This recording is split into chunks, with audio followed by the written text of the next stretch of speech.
So as we said, the White House is expected to announce that a majority of Americans should get a booster shot 8 months after they became fully vaccinated. So for now, this only applies to people who got the Pfizer or the Moderna shot. So let's dig into what this is going to mean for you and your family. Joining us is Dr. Vivek Cherian, a physician with the University of Maryland Medical System. Thanks so much for coming on with us. I want to start by clearing up some confusion around this expected announcement. Why does this only apply to Pfizer and Moderna and not the J&J vaccine?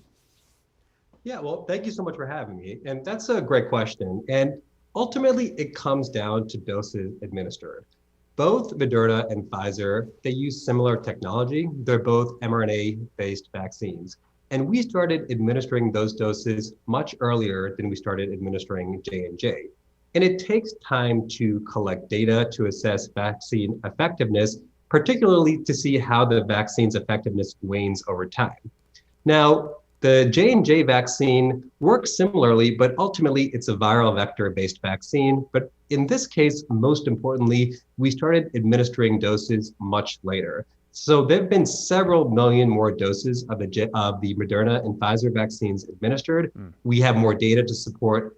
At this time, the vaccine effectiveness seems to wane. That's why a booster is warranted. Gotcha. Now, with regards to the J&J, there is a possibility that they will recommend a booster dose, but ultimately the CDC will weigh that based on the data in front of them, and at that point they will make the assessment. Right. It would seem likely, given that the efficacy of the J&J is slightly less than the Moderna and the Pfizer. I wanted to ask you about this. You know, we always suspected that these additional shots, these boosters, were a possibility, but there's a lot of confusion and frankly, a lack of clarity leading up to this. I mean, Pfizer a month or two ago said, hey, we're studying boosters and we're going to be asking the FDA for approval. And the FDA said, well, we don't know anything about this. We're not recommending that yet. But yet a month later, here we are. So I guess my question is for you, what changed from a government perspective? I think ultimately it's the data that the CDC is reviewing. And they are reviewing not only data on a weekly basis, but even on a daily basis. Now, over time, we know all vaccines effectiveness wanes over time. And what we've started to see now with both both Moderna and Pfizer is that you are very, very well protected for the first several months against severe hospitalization and even death when you get the vaccine. However, that starts to wane. Now, the good news is if you are fully vaccinated, you still have very good protection against severe hospitalization and death. Right. Now, it does seem, however, that protection against both symptomatic and early infection seems to drop considerably, and that's why they're now recommending a booster vaccine.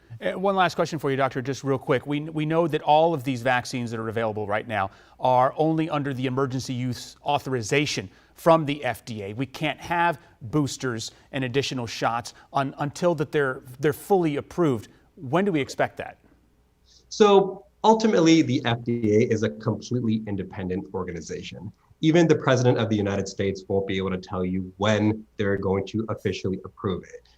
My guess is there's no question that is going to happen, hopefully sooner rather than later, but I couldn't tell you any better than the next. Okay. Yeah. That's also going to go a long way in getting a lot of the unvaccinated folks on board. Many of them we're hearing saying that they're waiting for it to get full approval from the FDA before they proceed. But a lot of great information here. Dr. Vivek Cherian, thanks so much for your time. Absolutely. Thank you for having me. Sure.